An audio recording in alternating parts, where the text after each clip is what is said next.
ఏ వాతావరణం చేశాడు? సంఘము. ఏ వాతావరణం చేశాడు?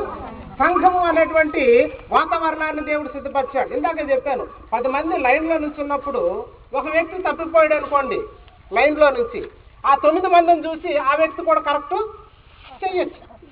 అయితే ఆ లైన్లో 10 మందిలో 90 తప్పిపోయారు.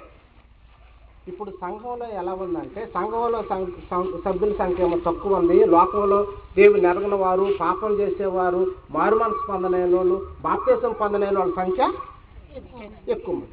అటువంటి వారి మధ్యలో మనం తక్కువ మంది ఉన్నాం. అయితే మరి వాళ్ళ మధ్య మనం ఉంటే మనం దేవుని కుమారులుగా తయారవగలుగుతామా? అవలేం.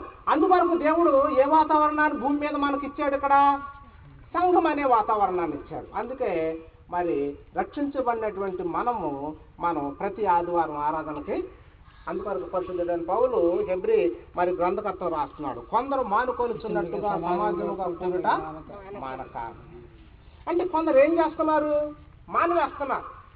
ఏం మానవేస్తున్నారు? సమాజంగా కూడుకోవటం, అంటే ఆరాధించడం మానేస్తున్నారు, ఆరాధనకు రాలేకపోతున్నారు, సంఘంతో సహవాసం లేకపోతున్నారు, సంఘంలో సభ్యులుగా ఉండలేకపోతున్నారు.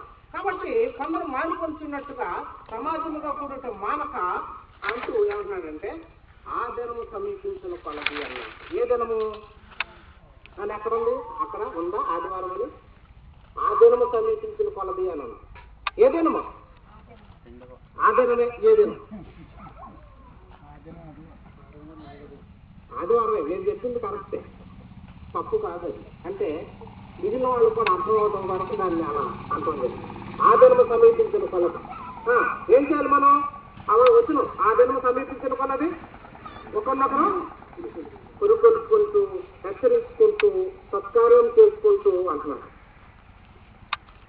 రక్షించే సంఘంలో ఉన్నటువంటి బిడ్డలకి ఆదివారం రాగానే, లేకపోతే ఆదివారం వస్తుండగానే, ఆదివారం అనే పదం ఇంట్లో పిల్లలు కానీ పురుషులు కానీ స్త్రీలు కానీ 10 సార్లు అన్న 10 కంటే ఎక్కువ సార్లు ఆ పదాలు ఉపయోగించాలి.